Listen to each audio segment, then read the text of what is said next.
Sherlock Holmes and the Executioner Who Poisoned Himself on Purpose, London, 1891. A retired hangman is found dead in a locked room, poisoned by his own hand. Case closed, or so the police believe. But Sherlock Holmes finds something they missed, a message, hidden in the dead man's final meal, written by a corpse. Addressed to him alone, this isn't a suicide, it's an invitation, and every clue Holmes uncovers doesn't bring him closer to a killer. It drags him closer to becoming one himself. Because some dead men don't want justice, they want an apprentice. If you dare follow this case to its end, subscribe, like, and let's step into the fog. Chapter 1. The Invitation in the Veins. It was in the late autumn of the year 1891, during that stretch of low, sunless weeks, when the fog seems to rise not from the river, but from the very stones of London herself, that Sherlock Holmes and I were drawn into what I have long considered the darkest and most morally exacting case of his career. I set it down now, after many years of hesitation, because I believe the truth it contains, however uncomfortable, deserves to outlive the men who lived it. I had returned to Baker Street on a Tuesday evening, my boots soaked through from a downpour that had caught me unawares near the Strand, to find Holmes standing at the window with that particular stillness he reserved for matters that troubled him in ways he could not yet articulate. He did not turn as I entered. "Watson," said he, "what do you make of a man who arranges his own death as though it were a chess problem set for a single, specific opponent?" I confess the question unsettled me before I had even removed my coat. "You mean a suicide, staged to appear otherwise." "I mean precisely the reverse. A death staged to appear as suicide, and staged with such exquisite, patient artistry, that I begin to suspect the artistry itself is the true message." He handed me a telegram, still faintly damp from the messenger's satchel. "Bermondsey, a retired hangman, one Josiah Fenn, found dead in his cottage this morning. Locked from within. Inspector Bradstreet requests my attendance, though he insists the matter is already closed." "Closed? And yet he sends for you?" "Bradstreet is a plodding but honest man, and honest men are sometimes troubled by verdicts they themselves have signed." Holmes was already reaching for his coat. "Come. The last train from London Bridge will not wait upon our conversation." The cottage stood at the river's edge, in that low, huddled quarter of Bermondsey where the old tanneries had once poisoned the very mud with their trade, and where, even now, decades after most had closed, an acrid mineral tang clung to the air on damp evenings. The fog here was thicker than in the city proper, rolling up from the Thames in slow, deliberate coils that seemed absurdly to have a purpose of their own. I remember thinking, as we approached the small garden gate, that a man might lose himself within 30 paces of his own front door in such weather, and never be found until the fog chose to release him. Bradstreet met us at the threshold, his broad, honest face drawn with an unease that sat oddly upon features more accustomed to bureaucratic satisfaction. "I'll not pretend I'm glad to trouble you, Mr. Holmes, but there's something in this business I cannot swallow, and my superiors are eager to swallow it for me." "Show us the room exactly as it was found," Holmes said. Nothing more. The cottage's front parlour was small, low-beamed, and dense with the peculiar smell of dried herbs and old rope. The latter, Bradstreet informed us in a lowered voice, a private habit of the dead man's, who had kept coils of hempen cord as mementos of a trade he had, in his final years, come to loathe. Josiah Fenn sat in a high-backed chair near the cold hearth, his hands folded with a composure that struck me as more dreadful than any violence could have been. His face, though discoloured by the poison's work, wore an expression I can only describe as expectant, as though he had been waiting and had not been disappointed. Holmes moved about the room with that swift, silent economy of motion I had witnessed 100 times before, and yet I sensed in him, from the very first moments, a hesitation unusual to his method. He knelt by the hearth. He examined the window latch. He lifted, with exquisite care, a small dried leaf from atop the mantel. A leaf whose curled, blackened edges seemed, even to my unpracticed eye, entirely wrong for the season. Watson. What flowers in November? Very little, surely. Some late chrysanthemums, perhaps, in a sheltered garden. Not this. He held the leaf toward the lamp. This comes from a plant that blooms in high summer and blooms nowhere in England without considerable cultivation. Yet it lies here, withered but present, in a locked room in November. He slipped it into an envelope with the reverence of a man handling a relic. It was at the small deal table, where a plate and cup still sat, as though the dead man had only just risen from his final meal, that Holmes made the discovery which was to fix the shape of the entire case. Beneath the plate, folded with peculiar precision, lay a small square of paper, and upon it, written in a hand grown unsteady but deliberate, a string of numerals and symbols that meant nothing to Bradstreet, and, for some moments, nothing to me. Holmes studied it for a long while in silence. When at last he spoke, his voice carried a note I had rarely heard in him, not excitement, but something nearer to dread. Bradstreet.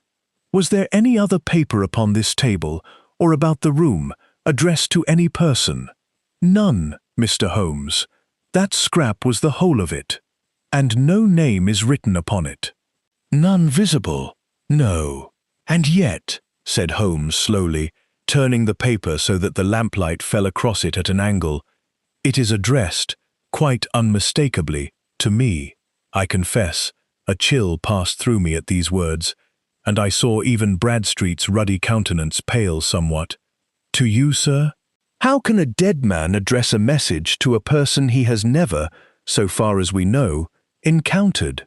That, said Holmes, folding the paper away with great care, is the first question this case demands we answer, and I confess I do not care for the shape it is already assuming. He crossed once more to the hearth, and stood a long while regarding the dead man's folded hands. Watson, observe the composure of his posture.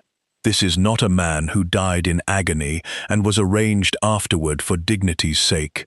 This is a man who composed himself before the poison had run its full course, who wished to be found in precisely this attitude. You believe he watched himself die? I believe, said Holmes, that he choreographed it, and a man does not choreograph his own death unless he intends an audience. He turned to Bradstreet. I shall want the report of whatever physician first examined the body, and I shall want to know the precise hour at which the local gasworks reduced pressure to the street lamps last evening. Do not ask me why. Simply obtain it. We left the cottage as the fog was thickening further, and I recall glancing back once at its low, dark silhouette, the single lit window within seeming to watch us go.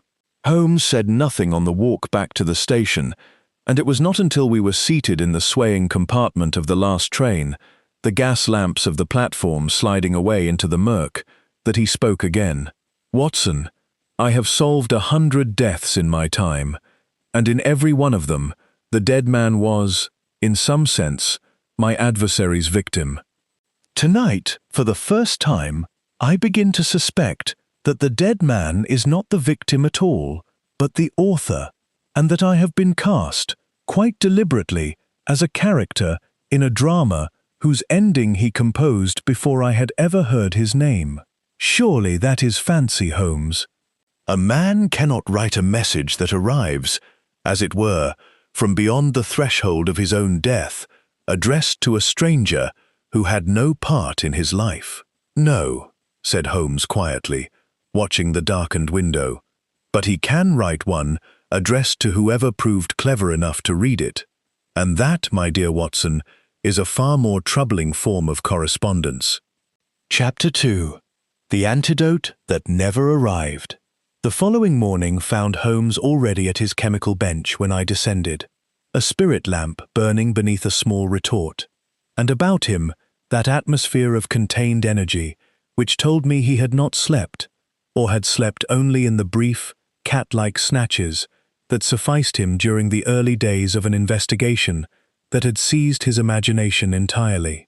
"The withered leaf," he announced without preamble, gesturing me toward a chair, "belongs to a plant known to botanists as Strophantha nigrescens, a rare cultivar, seldom grown outside private conservatories, prized chiefly for a compound derived from its sap, which, in minute and carefully prepared doses, produces effects upon the cardiac muscle that mimic, with uncanny fidelity, the failing of a heart weakened by age and grief. In short, Watson, a poison that a coroner unfamiliar with its particular signature might easily mistake for natural death, or, in a man already suspected of melancholy, for a deliberate and understandable suicide. Then it was suicide. It was ingestion, certainly, and by his own hand I do not doubt. But observe. He drew toward me a page of close notation. The compound in its raw state kills within hours.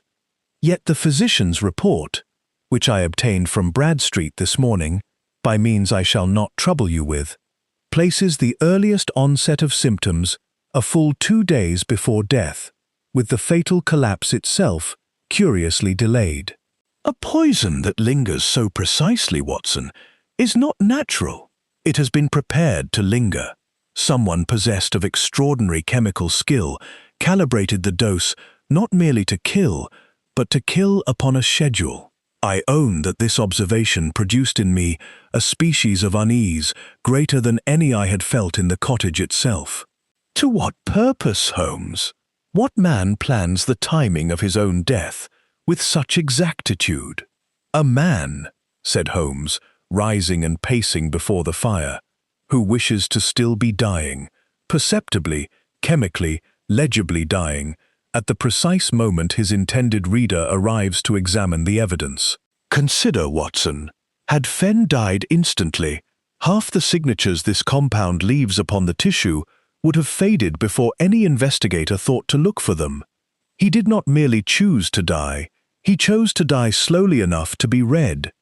There was a knock below, and presently Mrs. Hudson announced a caller, a thin, anxious woman in mourning grey whom Holmes identified, before she had crossed the threshold, as the dead man's widow.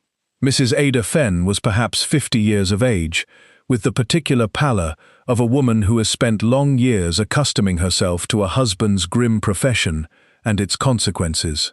She sat upon the edge of the chair Holmes offered, as though she did not trust herself to occupy it fully, and her hands, encased in worn black gloves, trembled slightly as she spoke. "I have come, Mr. Holmes, because the police will not hear me, and I fear, that my husband's death was not what it appears."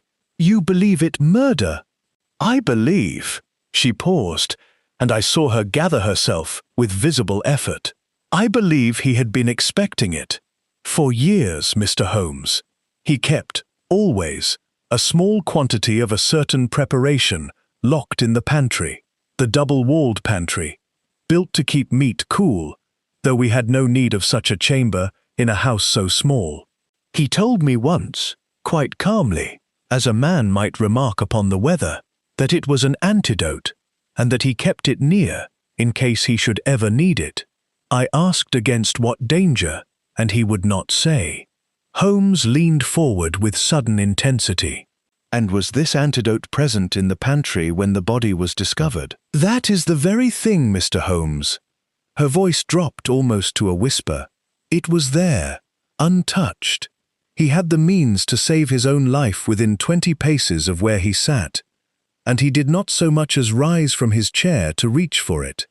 A long silence followed this revelation, broken at last by Holmes, who spoke with a gravity I had seldom heard him employ.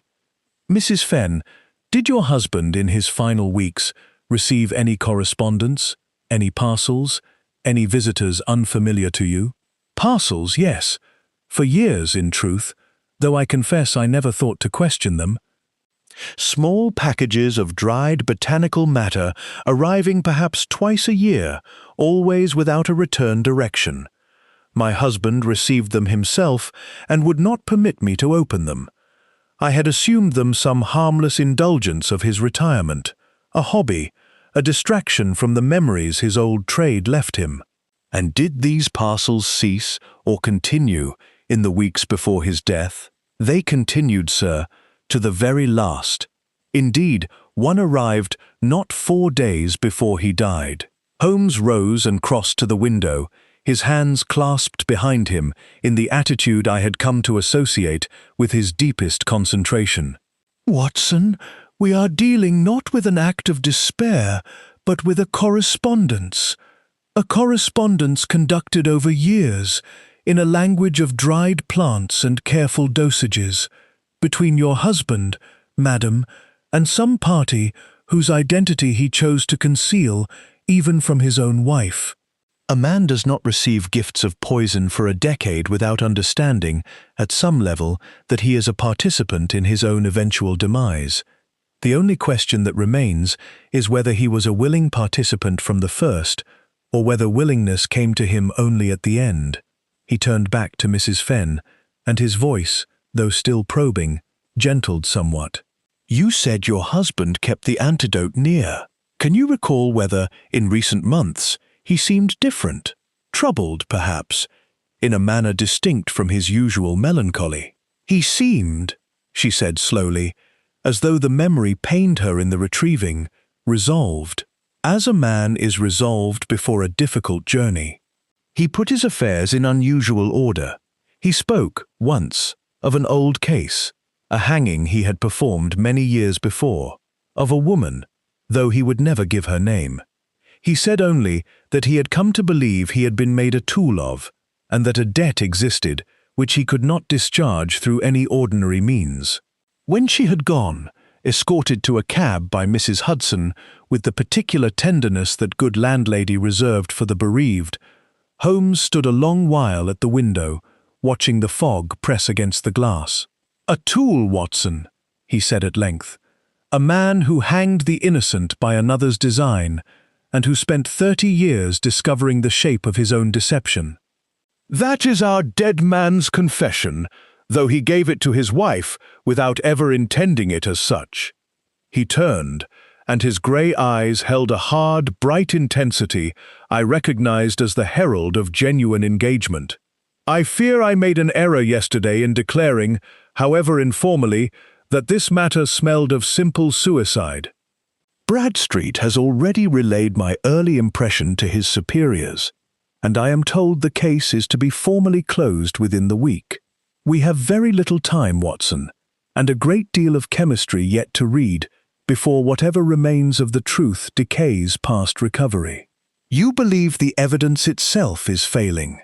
"I believe," said Holmes grimly, taking up his hat, "that we are engaged in a race against the ordinary patient processes of decomposition and oxidation, set running by a man who understood those processes better than any chemist in London, and who timed his own death to expire exactly when the last legible fragment of his message expires with it.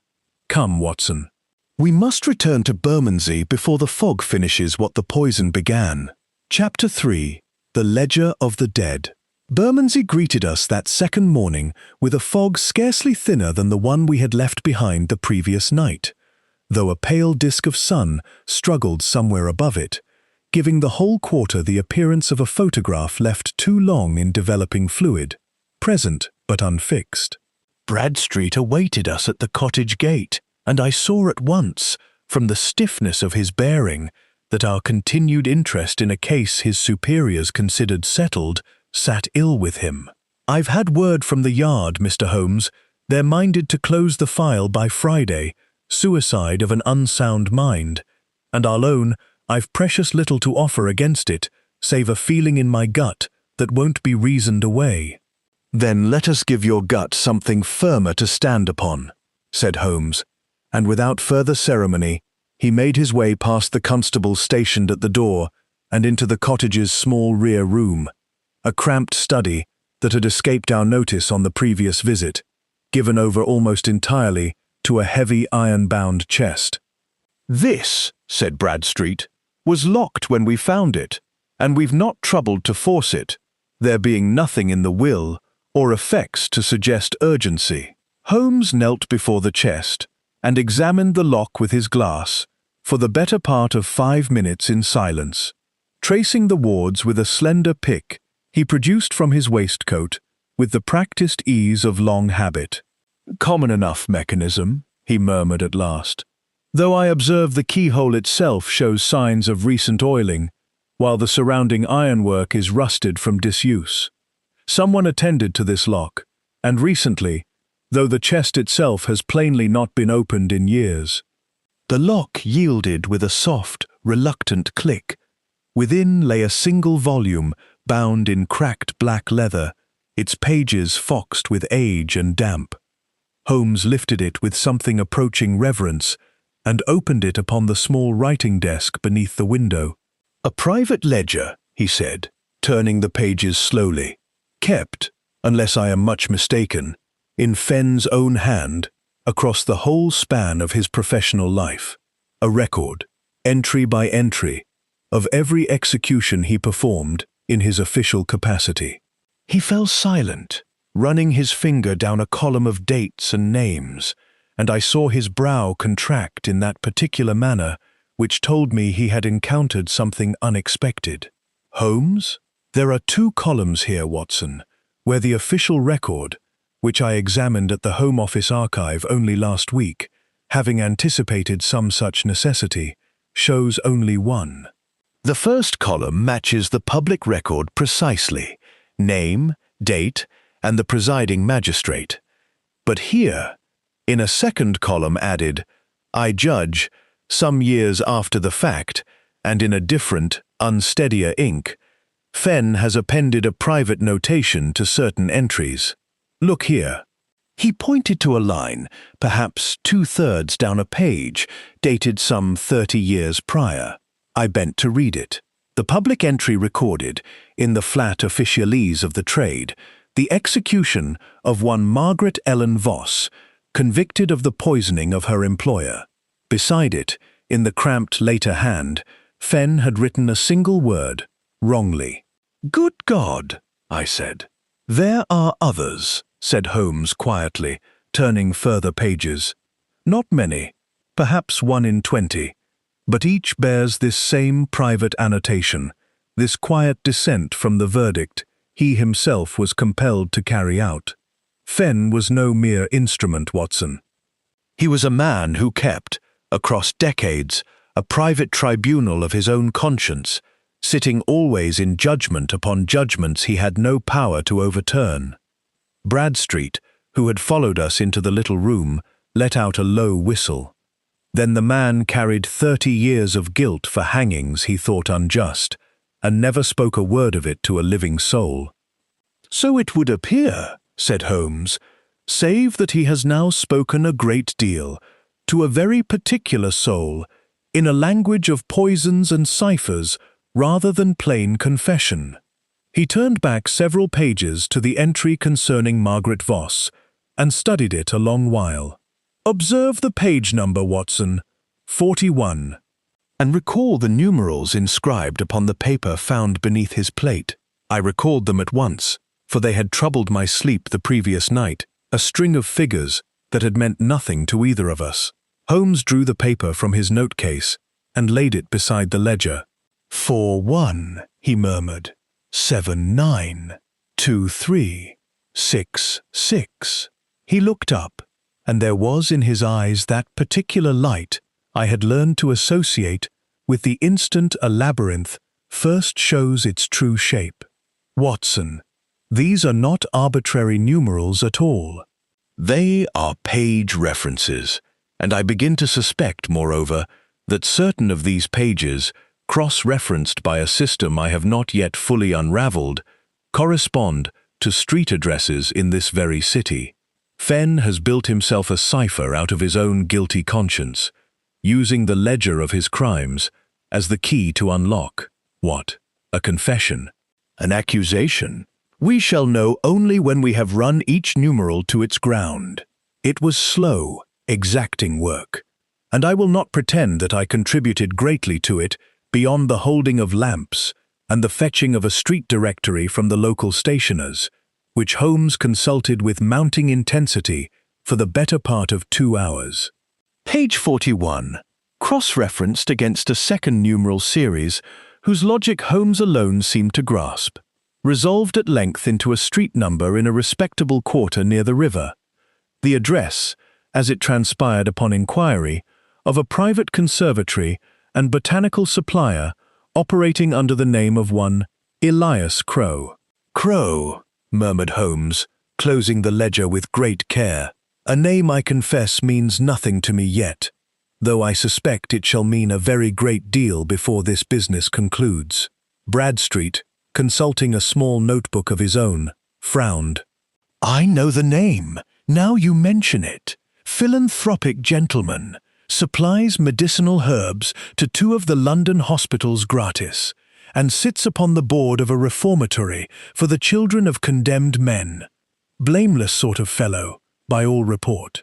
Blameless men, said Holmes, with a faint, humorless smile, are precisely those I have learned to examine most closely, Inspector, for the plain reason that a truly blameless life leaves very little for a detective to occupy himself with. And this case has occupied me a very great deal already.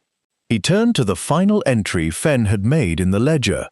Not an execution record at all, but a brief, unaddressed line scrawled upon the last written page, evidently added within days of his death. The debt comes due at last. Let him who reads this decide what I could not. We stood a while in silence, the 3 of us, in that small, cold room, the fog pressing at the single window, as though eager to overhear. He is not confessing, Watson, said Holmes at last, very low. He is delegating, and I begin to fear that the office he means to delegate is one no honest man ought to be asked to accept. Chapter 4. The Chemist's Conservatory.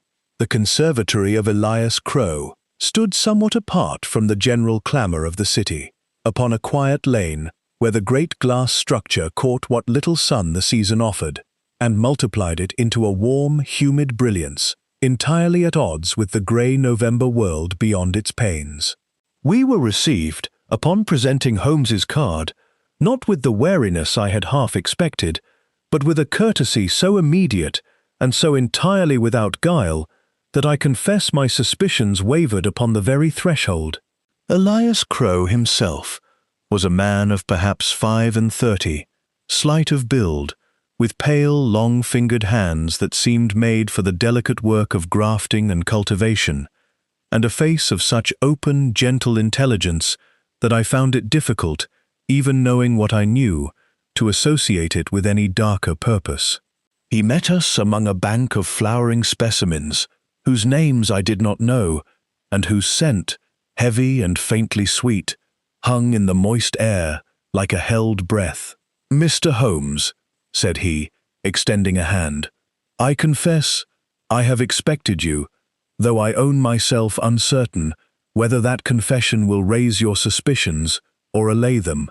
You expected me specifically? I expected someone of your particular gift, sir, though I did not know until this moment that it would be you yourself who came. Crowe gestured us toward a small iron table set among the blooms, upon which stood a tray of tea things, curiously formal amid such surroundings. Josiah Fenn was known to me. I will not insult your intelligence by pretending otherwise, since I suspect you have already traced the connection through channels I cannot guess at. His private ledger, said Holmes, watching the younger man closely, led us to your address by a cipher of his own devising. Then he was thorough even in death, as he was thorough in all things during the last years of his life. Crowe poured the tea with steady hands, though I fancied I detected, beneath his composure, the particular stillness of a man exercising very great self-control. I supplied Fenn, for some years, with certain rare botanical preparations. I will not deny this, as I understand denial to be both futile and, in a sense that will become clear to you presently, beneath the dignity of what has occurred. You supplied him with poison." "I supplied him," Crow corrected gently, "with the means to end his own life at a time and in a manner of his own choosing, and I did so at his express and repeated request, sustained across a period of years, made by a man of sound mind, who had concluded, after long deliberation, that a debt existed which only his own death could discharge." He set down the teapot. "You will wish to know the nature of that debt, and I confess I am the only man now living who can supply it in full, though I did not always possess it myself." Holmes leaned forward. "Then supply it now, Mr. Crow, and do so plainly, for I have little patience remaining for men who deal in riddles when lives, reputations at the very least, hang upon the answer." Crow was silent a long moment, his gaze drifting to the glass roof above, where the grey daylight filtered down through a canopy of leaves. "My mother," he said at last, "was hanged by Josiah Fenn some 30 years ago, for a murder I have spent the whole of my adult life coming to understand she did not commit. I confess, this intelligence struck me with the force of a physical blow, and I saw even Holmes, who prided himself upon an imperturbability I had rarely seen shaken, sit back somewhat in his chair. "Margaret Voss," said Holmes quietly. "The name in the ledger, annotated wrongly in Fenn's own private hand." "The very same." Crow's voice remained even, though something moved behind his pale eyes that I did not care to examine too closely. "I was raised believing her guilty, Mr. Holmes, raised by relations who thought it kinder to let the shame die with silence than to burden a child with a mother's crime. I did not learn the truth of the matter until I was a grown man, and Fenn himself sought me out to tell it." "He sought you out?" "Some 8 years past, yes. He came to me. I was, by then, already established in this trade, and confessed that he had long suspected the verdict false, having observed things at the trial, and after which troubled his conscience for decades. He asked my forgiveness, which I gave him freely, for I did not then know the whole of what he asked in return." Crow's hands, I noticed, had grown very still upon the table. "It was only in these last years, as our correspondence, shall we call it, deepened, that he confided in me his true purpose, that he wished, before he died, to see justice done upon the man truly responsible, and that he lacked, in his own person, either the courage or the standing to accomplish it. He believed that only one man in England possessed both the intellect to uncover the truth and the moral seriousness to act upon it once uncovered." "Myself," said Holmes, very low. "Yourself, Mr. Holmes." He had followed your published cases for years, with an interest I can only describe as devout. He came to believe, and I will not pretend to you that I do not in some measure share the belief, that you were the one instrument in London capable of completing what the law itself had failed decades ago to accomplish." There was a long silence in that warm, humid chamber, broken only by the faint tick of moisture dripping from some overhanging frond. "You speak," said Holmes at last, "as though I am meant to become an executioner in my turn." Crow met his gaze without flinching. "I speak, Mr. Holmes, only as the instrument I was raised to be, a keeper of rare and patient things, cultivated across years toward a single flowering. Whether that flowering is justice or something less noble, I confess I have asked myself many nights, and I have not yet arrived at an answer I can offer you with a clear conscience." He rose, and from a locked case among the specimen tables produced a small folded paper, which he set upon the iron table between them. "This is the remainder of the formula Fenn required of me, the final component, which I withheld even from him until the appointed hour, as he himself instructed. I give it to you now, Mr. Holmes, not as a confession of murder, for I committed none, but as the last piece of a puzzle, whose solving, I fear, will demand of you a decision no chemistry can supply." Holmes took the paper, but did not immediately open it. "You ask me to complete a dead man's revenge." "I ask you," said Crow, and for the first time something like genuine sorrow crossed his gentle features, "to discover whether revenge and justice remain, after 30 years, the same thing at all, and whether you are prepared, Mr. Holmes, for what the true answer will require you to do."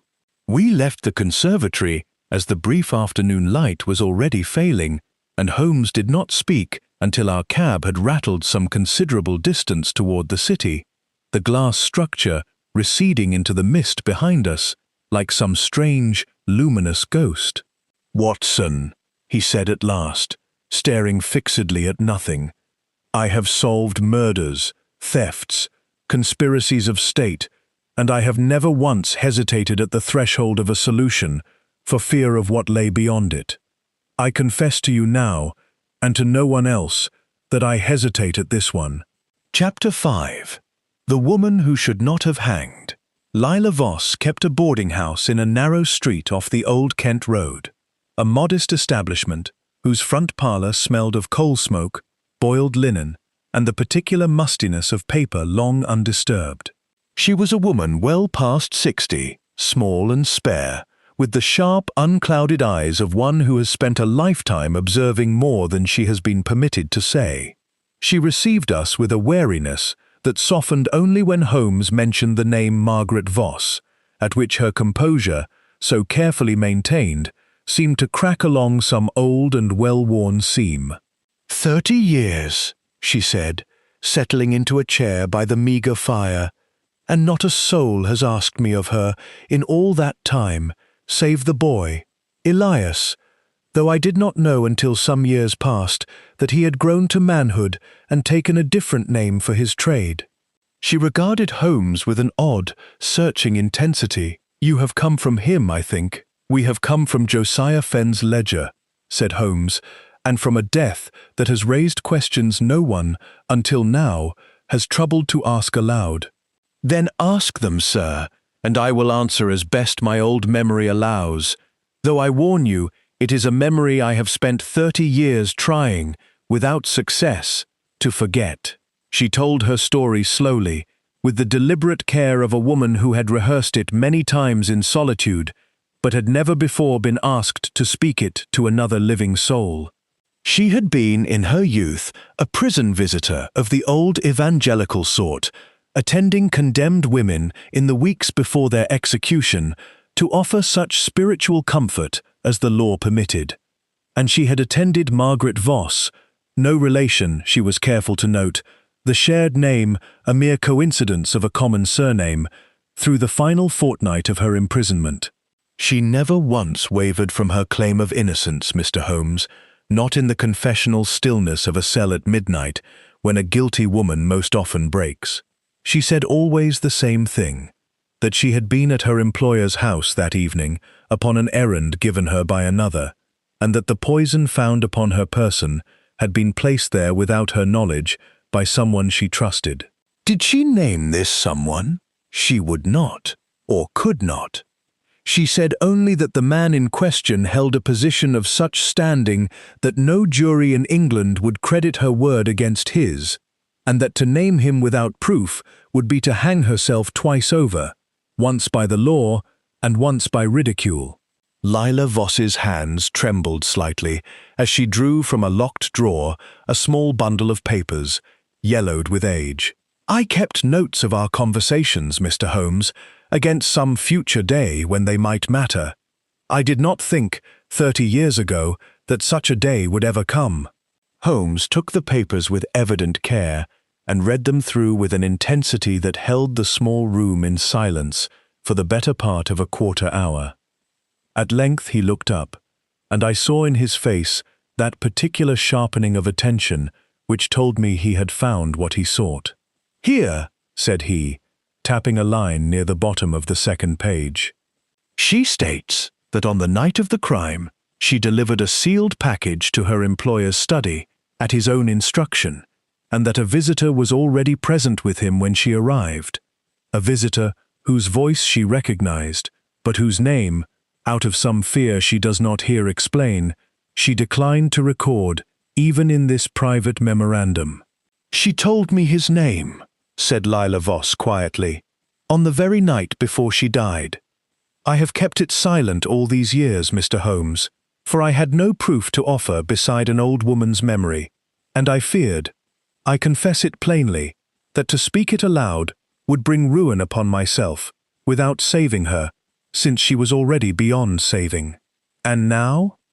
"Now," she said, and her voice, though soft, carried a hard, steady resolve. "A man is dead who spent 30 years atoning for a wrong he came to believe he had done, and I think perhaps the time for my silence has passed. The name she gave me, Mr. Holmes, was that of a young barrister then rising rapidly in his profession, a man who has since become one of the most respected members of his bar. Sir Reginald Ashworth. I confess the name meant nothing to me at the time, though I was to learn, before this case concluded, that it meant a very great deal to the structure of the law itself in London." Holmes sat very still. "You are certain? As certain as an old woman's memory of a dying girl's final confidence can make me, sir." "She said he had come to her employer's house that night on some pretext of business, and that she believed, though she could not prove, that it was he who had slipped the poison into the decanter from which her employer drank, using her own delivered package as cover for his presence in the house. She believed he required a victim whose death would clear some obstacle in his own path, and she believed further that once the crime was discovered, he allowed suspicion to fall upon her rather than risk his own exposure, judging correctly that a servant girl's word would carry no weight against a gentleman's denial. Yet you say he too visited that house that night. Why was his presence never questioned at trial?" "Because," said Lila Voss, with a bitterness 30 years had not dulled, "no one thought to ask a rising young barrister to account for his movements, when a convenient servant girl stood ready-made for the gallows. The world believes what is easiest to believe, Mr. Holmes, and it was easiest, then as now, to believe a poor woman guilty rather than a gentleman inconvenienced. We left the boarding-house as the early winter dusk was gathering, and Holmes was silent a long while, turning Lila Voss's yellowed papers over in his gloved hands. "Watson," he said at last, "I begin to perceive the true shape of this matter, and I confess it troubles me more than any locked room or chemical cipher. Fenn did not build his final design merely to expose Elias Crow's parentage, nor merely to punish himself for a hanging he came too late to doubt. He built it to compel someone, myself as it now appears, to confront a respected living man whose entire reputation rests upon a foundation of another woman's death. You believe this barrister guilty of the original murder?" "I believe," said Holmes slowly, "that the truth is very probably more complicated than even Lila Voss's memory permits, and I shall not commit the very error I made upon our first night in Bermondsey, the error of declaring a conclusion before the evidence has finished speaking. But I confess to you, Watson, that the shadow gathering about Sir Reginald Ashworth's name troubles me a very great deal, and that we can no longer delay the unpleasant necessity of confronting him directly." Chapter 6. The Gasworks Clock.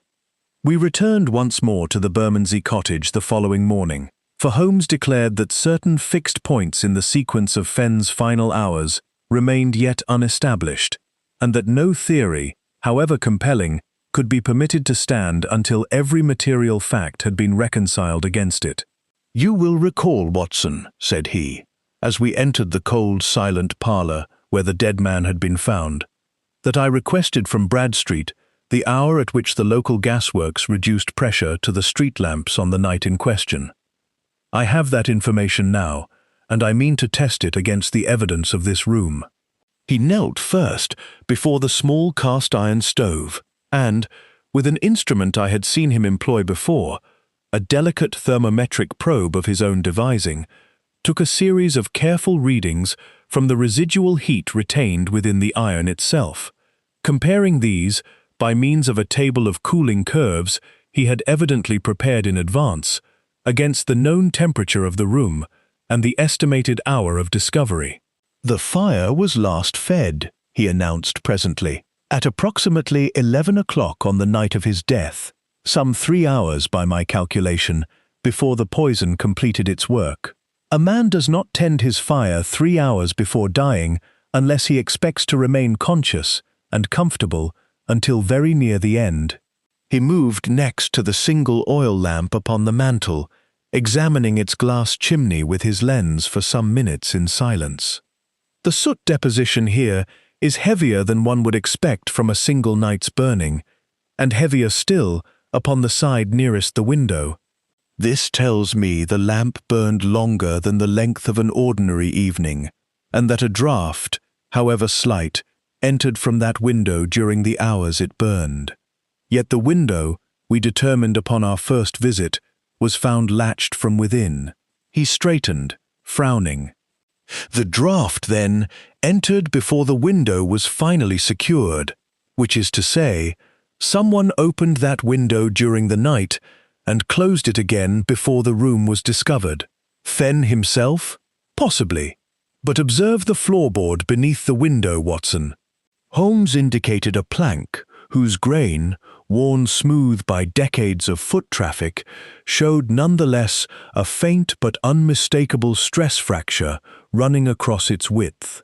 This mark was not made by the weight of a man seated in yonder chair throughout the night.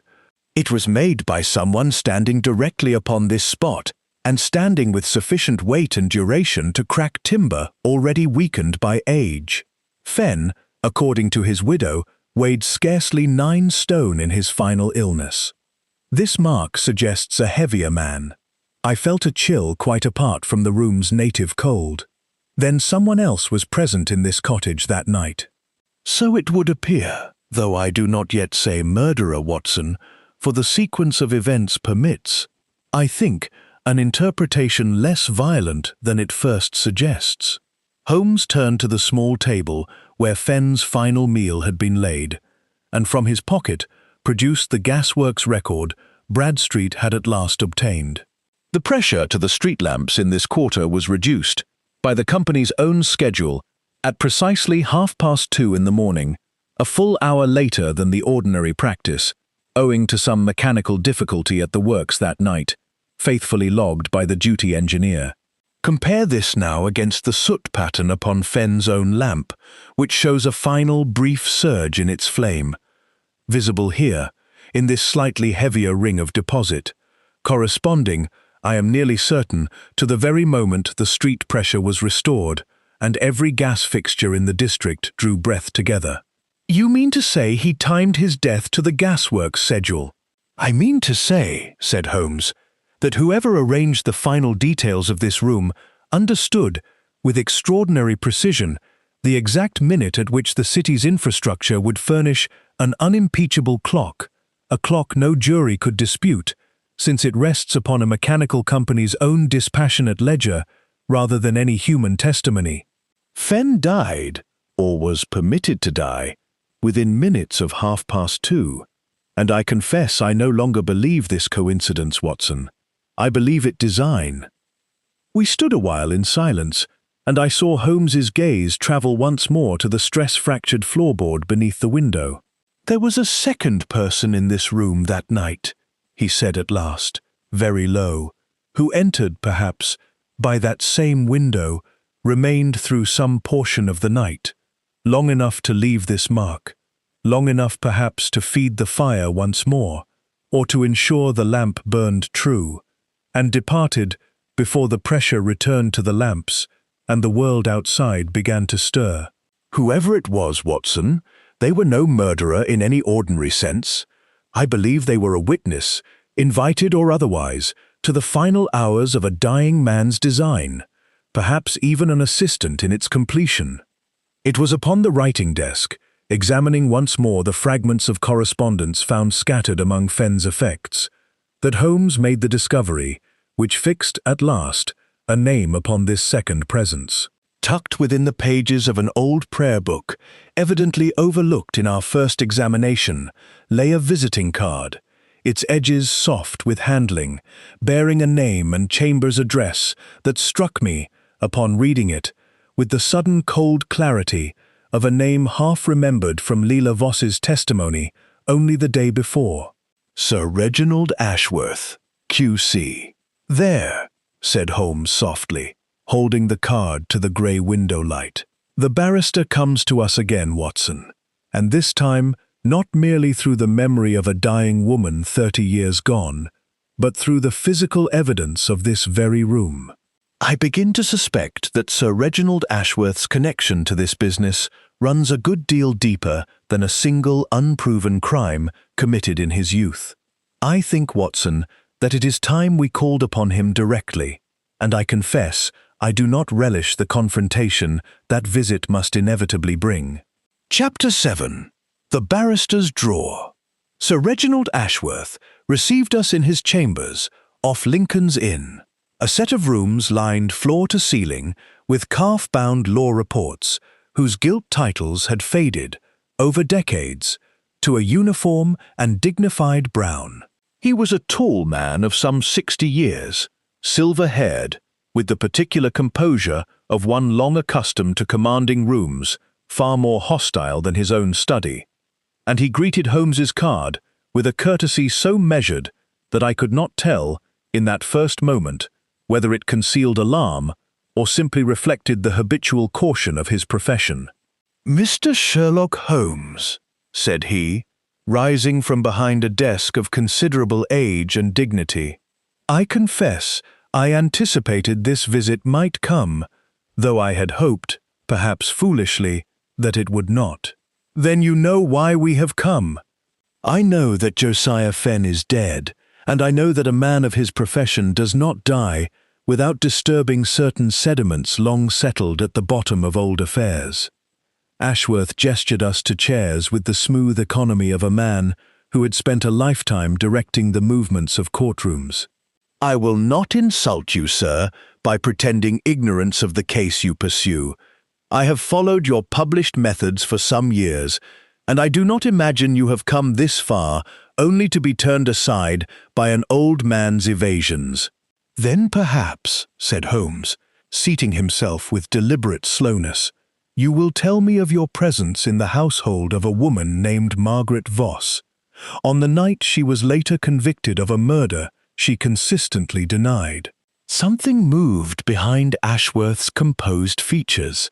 Not the flinch of a guilty man caught unprepared, but something subtler, wearier, as of a burden long carried, and now, at last, permitted to be set down. "I was present in that house that night," he said quietly. "I have never denied it, Mr. Holmes, though I confess I was never asked, for no one thought to inquire after the movements of a rising young barrister when a convenient servant stood so ready to hand." He rose and crossed to a heavy oaken cabinet standing against the far wall, from which, after a moment's hesitation, he produced a small key. "I have kept, locked in this drawer, the truth of that night for 30 years, unable to bring myself either to destroy it or to reveal it. I think, perhaps, the time has come to let another man judge what I have never trusted myself to judge honestly." The drawer, when opened, yielded a slim bundle of papers, old legal notes, a draft brief, and, tucked among them, a single sheet whose ink had faded to a pale ochre, but whose content struck me, as Holmes read it aloud, with the force of genuine revelation. "This," said Holmes slowly, "is a memorandum, in your own hand, recording that you attended the house that evening, not as a guest, but as legal counsel, engaged in settling a dispute between the murdered man and a business partner. A dispute, you note here, concerning certain irregularities in the accounts of a mining concern in which both men held interest." "That is correct. And you observe here, further, that you departed the house some 20 minutes before the alarm was raised, having witnessed nothing untoward, and that you did not come forward at trial because—" Holmes paused, and I saw a hard, cold light enter his eyes. "Because you had discovered, in the course of settling that business dispute, evidence of fraud committed by the murdered man himself, and you feared that your presence, once known, would draw unwelcome scrutiny upon transactions you yourself had a professional duty to keep confidential." Ashworth's composure broke at last, and I saw before us not the formidable advocate of Lincoln's Inn, but a man old and tired beyond his years, carrying a weight he had never set down. "I did not poison him, Mr. Holmes. I swear that before God, I left that house, believing him alive and in good health, troubled only by the financial reckoning I had brought upon him.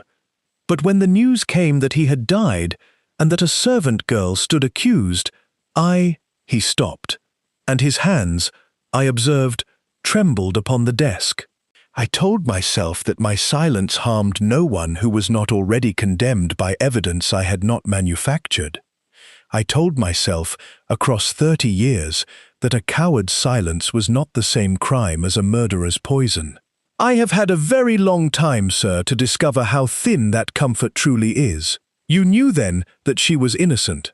I did not know it, not with the certainty you ascribe to me now. I suspected it. I had seen, in my brief dealings that night, no sign of malice in her, and every sign of malice in the man she served, who had cheated better men than I, out of considerable sums, and would, I do not doubt, have cheated others, besides had he lived. I told myself she might yet be guilty, that my suspicion proved nothing, that to come forward would ruin my own career upon a foundation of mere feeling. He sank back into his chair. It was easier, Mr. Holmes, to believe what was convenient. I have spent 30 years discovering that ease and innocence are very rarely the same commodity.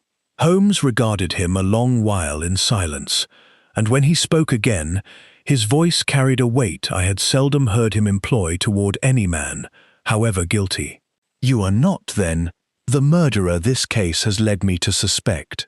I am the coward who let one stand in the murderer's place, which I have come to believe is very nearly as grave a sin, though the law does not trouble to name it. Ashworth looked up, and something like genuine relief crossed his worn features. If Fenn believed I was the man to be judged, Mr. Holmes, I will not resist whatever judgment you bring. I have carried this 30 years, and I confess I am tired of carrying it alone. We left his chambers as the winter afternoon was already failing toward dusk, and Holmes walked some distance in complete silence before speaking. "Watson," he said at last, "I fear I have led us to the wrong door, or rather, to a door that opens only onto an antechamber of the truth, and not the truth itself. Ashworth's guilt is real, but it is the guilt of silence, not of murder. The man who placed the poison in that decanter, the true architect of Margaret Voss's death, remains, I think, unnamed, and I begin to suspect, with a dread I do not often permit myself, that he is a man far closer to the center of this entire design than any of us has yet imagined." Chapter 8. The son who was taught the wrong story. We returned to Crow's conservatory that evening, the glass structure glowing faintly against the deepening dark, like some strange lantern set down among the fog-bound streets. Crow himself met us among his blooms with an expression I can only describe as resigned, as though he had long anticipated this second visit, and had, in the interval, made his peace with whatever it might bring. "You have seen Ashworth," he said, before Holmes had spoken a word. "We have, and I have concluded that his sin, however real, is silence rather than murder, which leaves me, Mr. Crow, in want of the true poisoner's name, and I confess my suspicion has settled, in these last hours, upon a party I have hesitated to name even to myself." Crow smiled, faint and sorrowful. You suspect the man who raised me. I suspect, said Holmes carefully, that you were raised to believe a story constructed for your benefit by someone with very particular reasons for ensuring you never learned the truth in full. Then you have arrived where Fenn intended you should arrive, though I confess it took him 8 years of patient correspondence with me before I arrived there myself. Crow gestured us to the small iron table where we had sat upon our first visit, and his hands, I noticed, were less steady now than they had been. I was raised, Mr. Holmes, by a guardian who told me my mother had been justly hanged for a crime of passion and greed, and who cultivated in me, across my childhood, a horror of her memory that served, I understand now, a very particular purpose: to ensure you never inquired too closely into the true circumstances of her death. Precisely so. My guardian was a man of considerable standing, a friend, he told me, of my late mother's employer, who had taken pity upon her orphan child out of Christian charity. I did not learn until Fenn himself sought me out, 8 years past, that this same guardian had been present in the house on the night of the murder. Present, indeed, in a capacity considerably more intimate than mere friendship, since he was, as it transpired, the murdered man's own business partner, and the man whose fraudulent dealings Ashworth had uncovered that very evening. I felt the shape of the whole design shift suddenly beneath me, as one feels the ground shift in the instant before true understanding arrives. Your guardian was the murderer. My guardian, said Crow, very quietly, poisoned his own business partner to conceal a fraud that would otherwise have ruined him, and then, discovering that a servant girl stood convenient to accusation, ensured through certain quiet influences that suspicion never strayed toward himself. And when that girl left behind an infant son, he took that son into his own household and raised him as an act of charity. The whole of London came, in time, to admire, raised him indeed, to believe his own mother a murderess, the better to ensure the boy never grew curious enough to question the true history of her death. Holmes had gone very still. The name of this guardian, Mr. Crow. You have already guessed it, Mr. Holmes, I think, or you would not have come tonight with such evident dread in your bearing. Crow's voice, when he continued, had grown almost gentle, as though he pitied us the burden of what he was about to confirm. My guardian is a man long retired from active business, now much occupied with charitable works and the quiet cultivation of a reputation for benevolence. A reputation, I need hardly say, built in no small part upon his patronage of the very reformatory board on which I myself, at his express and repeated urging, was invited to sit some years ago. His name is Josiah Fenn's own final judge and jury, Mr. Holmes, and I believe you will find him, even now, awaiting the outcome of this investigation with rather more interest than his public composure would suggest. His name is Charles Ambrose Whitcomb. The name struck me with a peculiar, delayed force, for I recalled it now, vaguely, as one recalls a name read once in a newspaper column celebrating civic virtue, as belonging to a gentleman of considerable philanthropic reputation, a patron of hospitals and orphan charities, spoken of in the press with the particular reverence reserved for those who have made benevolence itself their most visible profession. Fenn knew this, said Holmes slowly. Fenn knew, and hanged the wrong woman regardless, and spent 30 years discovering that he had been made the unwitting instrument of a guilty man's escape. He discovered it, said Crow, some 8 years ago, through channels I have never fully understood, and from that discovery grew everything that has followed: his correspondence with me, his slow accumulation of the means by which he intended, in dying, to compel a reckoning he no longer trusted himself to bring about while living. He believed, Mr. Holmes, that only you possessed the intellect to trace so patient and so well concealed a design to its true source, and the moral seriousness to act upon what you found, once the law's own long, comfortable silence had been broken. Holmes sat a long while without speaking, his gaze fixed upon the dark glass above, where the fog pressed close against the panes, like some vast and patient witness. When at last he spoke, his voice carried a weariness I had rarely heard in him. "He has left me, then, not a solution, but a verdict already reached, and asks only that I pronounce it. I confess, Mr. Crow, that I begin to resent the dead man's confidence in my willingness to serve as his executioner." "He did not choose you for your willingness, Mr. Holmes," said Crow softly. "He chose you, I think, because he believed you the one man capable of discovering, for yourself, whether willingness and justice are truly the same thing at all." "That is a question, sir, I fear only you can answer, and I do not envy you the answering." Chapter 9.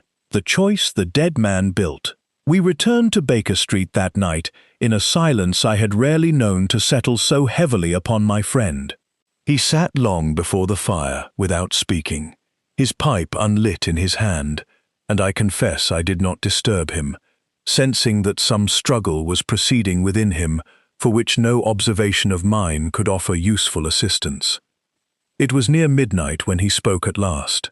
"Watson, I have traced this design through every chemical signature, every cipher, every reluctant witness it contains, and I find myself arrived at a conclusion I did not anticipate when we first entered that cold parlor in Bermondsey.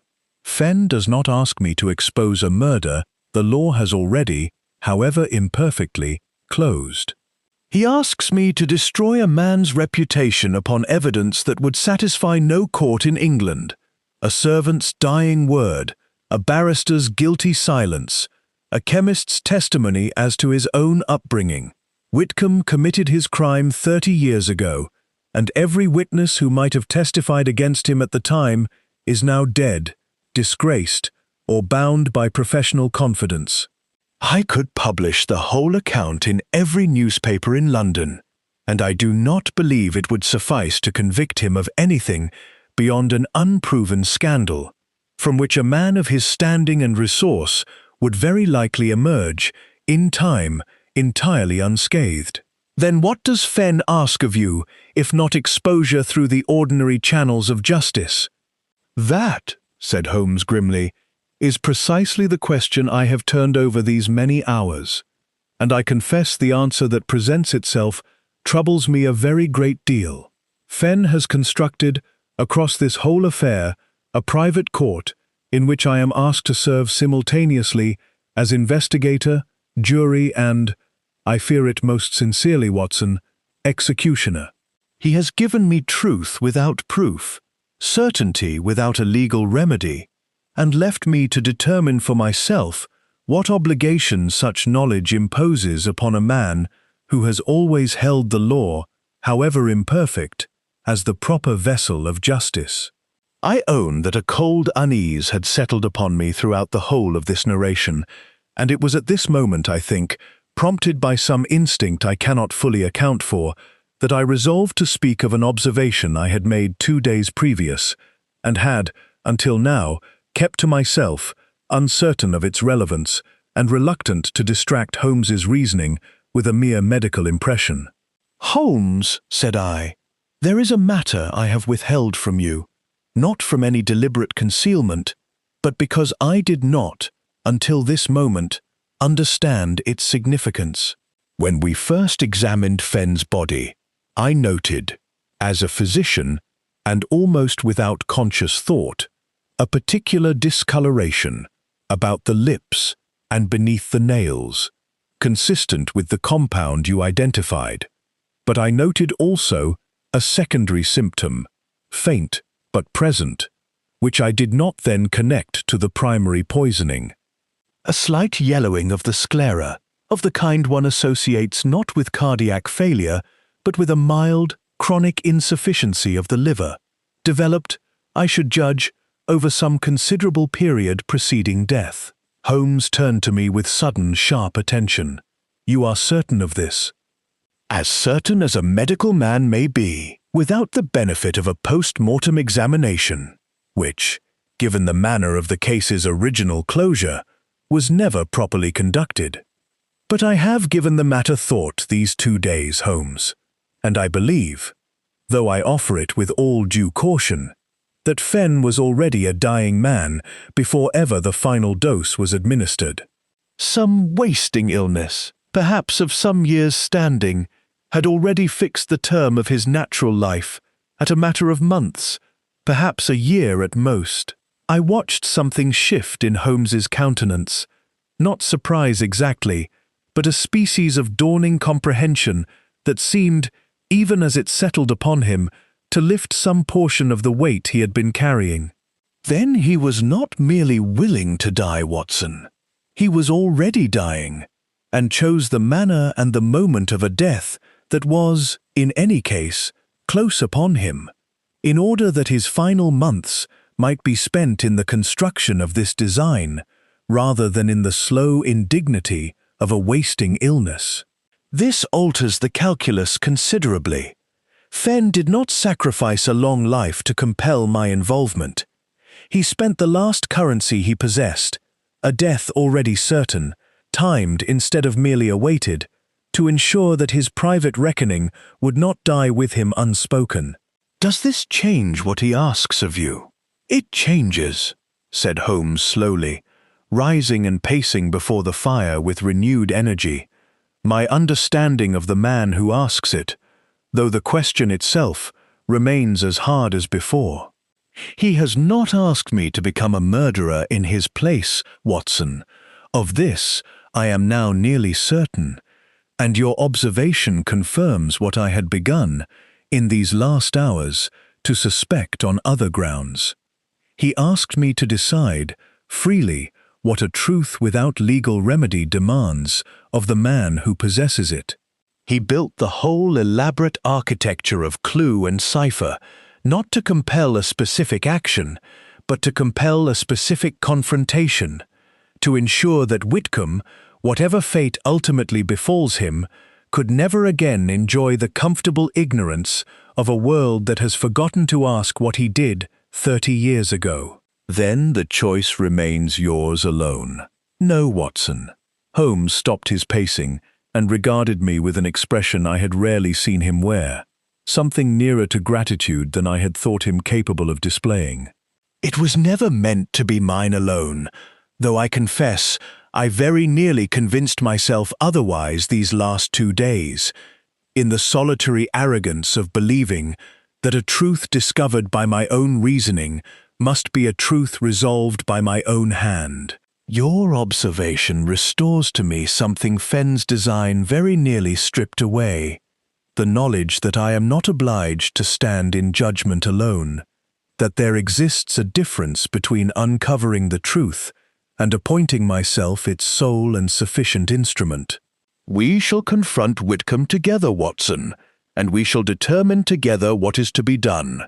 And I begin to believe that this sharing of an unbearable choice, is precisely the safeguard Fenn, in some obscure corner of his design, did not anticipate and could not have controlled. Chapter 10. The Executioner's Final Apprentice. Charles Ambrose Whitcomb received us the following afternoon in a drawing-room of restrained and expensive elegance. Its walls hung with the portraits of charitable institutions he had endowed and the framed testimonials of grateful boards on which he sat. He was an old man now, white-haired and stooped, yet there remained in his pale eyes a coldness that no philanthropic reputation had ever quite succeeded in disguising, and I saw at once, from the manner of his greeting, that he had long anticipated this visit, and had prepared himself against it with the same patient calculation he had once applied, 30 years before, to the concealment of a murder. "Mr. Holmes," said he, without rising, "I confess I wondered whether Fenn's little theatrical would find its way to my door before he had been in the ground a fortnight. He was ever a sentimental man, for a hangman. You knew, then, precisely what he intended." I knew he had convinced himself, in his final illness, of a guilt that was never fully proven against me, and I knew that he lacked, even at the end, the courage to accuse me openly, preferring instead to construct some elaborate puzzle for a detective to solve on his behalf. It is, I confess, the coward's method of accusation, safe, oblique, and entirely without legal consequence for the man who wields it. Whitcomb's thin lips curved into something that was not quite a smile. You have solved his puzzle, Mr. Holmes, I do not doubt. What precisely do you imagine yourself now entitled to do with the solution? I might publish the whole account, said Holmes evenly, and let the public draw its own conclusions. You might. And I might sue you for libel in every court in England, and win, for you possess not one particle of evidence that would satisfy a jury. Only the dying word of a servant girl, the guilty silence of a barrister who dares not speak for fear of his own exposure, and the testimony of a young man raised, by my own charitable hand, from infancy. The world, Mr. Holmes, believes what is convenient, and it will find it a good deal more convenient to believe an old philanthropist slandered by a mad hangman's posthumous fancy than to credit 30 years of comfortable assumption overturned upon such threadbare foundations. I saw Holmes's jaw tighten, though his voice remained level. You are, then, entirely confident of your safety. I am confident, sir, that the law you so evidently revere was never designed to reach men of my particular standing, and I have spent 30 years ensuring that this remains so. Whitcomb's cold eyes moved, for the first time, to me. And you, Doctor, I perceive from your countenance that you find this arrangement distasteful. I would remind you both that distaste is not evidence, and that England's courts require rather more than a gentleman's discomfort before they trouble a man of my reputation. It was here, I think, that the true shape of Fenn's final design revealed itself to Holmes, and I saw the recognition cross his features with something very like relief, as a man might feel upon discovering that a burden he had believed himself required to lift alone was never, in truth, his to lift at all. You mistake my purpose, Mr. Whitcomb, said Holmes quietly. If you believe I have come to threaten prosecution, I have come, rather, inform you that the truth of Margaret Voss's death, and of your part in it, is no longer confined to a hangman's private ledger or a dying woman's unrecorded confidence. It exists now in the knowledge of her son, who sits upon your own charitable boards and shall, I do not doubt, in time, find occasion to withdraw from every association that bears your name, and in doing so raise questions among his fellow patrons that no libel action can silence, since he need accuse you of nothing. He need only cease to trust you, publicly and without explanation, and let the world's own appetite for scandal do the remainder of the work. It exists in the knowledge of Sir Reginald Ashworth, who has carried his own guilty silence long enough to have grown weary of it, and who may yet find, in confessing his part, occasion to name the true author of the crime he too long concealed. And it exists, from this day forward, in my own knowledge and Dr. Watson's, which we do not intend to publish as accusation, but which we do intend to preserve, faithfully recorded, against whatever future circumstance may yet permit the law to reach where it cannot presently extend. Whitcomb's composure, for the first time, showed a hairline crack. You mean to leave me unpunished. I mean to leave you unmasked, Mr. Whitcomb, which I have come to believe, across these strange and troubling days, is a punishment considerably more enduring than any single stroke of justice the law might otherwise supply. Fenn built his design believing that I must either kill or acquit you, that the choice before me was binary and absolute, as an execution always is. He was a hangman to the last, thinking only in the terms his trade had taught him. But justice, I have learned this week, is not always the swift and final thing his profession made of it. Sometimes it is slower and quieter and considerably more patient. The gradual withdrawal of trust, the accumulating weight of an unspoken truth known to precisely the right and sufficient number of people. You will live the remainder of your years, sir, never quite certain who knows, and never quite certain when the knowing will find occasion to matter. I find, upon reflection, that I prefer this to the hangman's rope, and I believe, though I did not expect to reach such a conclusion, that Fenn himself, had he lived to see it reasoned through, might have come to prefer it also. We left him there, in his handsome drawing-room, hung with the portraits of his own manufactured virtue, and did not look back. It was some weeks later, the case concluded in every particular save the final reckoning that time alone would bring, that Holmes and I sat once more before the fire at Baker Street, the whole strange business behind us at last. "You are troubled still," I observed. "I am changed, Watson, rather than troubled, which I think a different and perhaps more lasting condition." He knocked out his pipe slowly. Fenn believed he was offering me a solution. He was, in truth, offering me a mirror, the reflection of what pure reason becomes when it forgets that it is not obliged to act alone, that the weighing of justice against mercy is a burden meant to be shared among honest men rather than settled in the private chamber of a single, however brilliant, mind. I very nearly became, these past weeks, the final apprentice of a hangman's trade. I am glad, upon reflection, that you were present to remind me that I need not. Elias Crowe, I am told, resigned quietly from every board on which Whitcomb sat, offering no explanation beyond a preference for solitude, and the withdrawal of so respected a young philanthropist did not go unremarked in the circles where such things are noticed. Sir Reginald Ashworth, some months later, published a modest memoir of his career that made passing, careful mention of an old case he had long regretted his silence upon, without ever naming names, a confession oblique enough to satisfy no court, yet sufficient, I am given to understand, to trouble Whitcomb's sleep a good deal more than any published accusation might have done.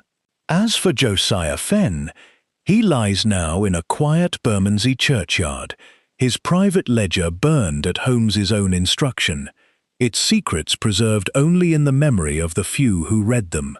I think of him still, on foggy autumn evenings, and I confess I have never fully resolved whether he was a man who found, at the last, some measure of peace in his elaborate design, or whether he died, still uncertain, whether the debt he sought to discharge could ever, truly, be paid in full.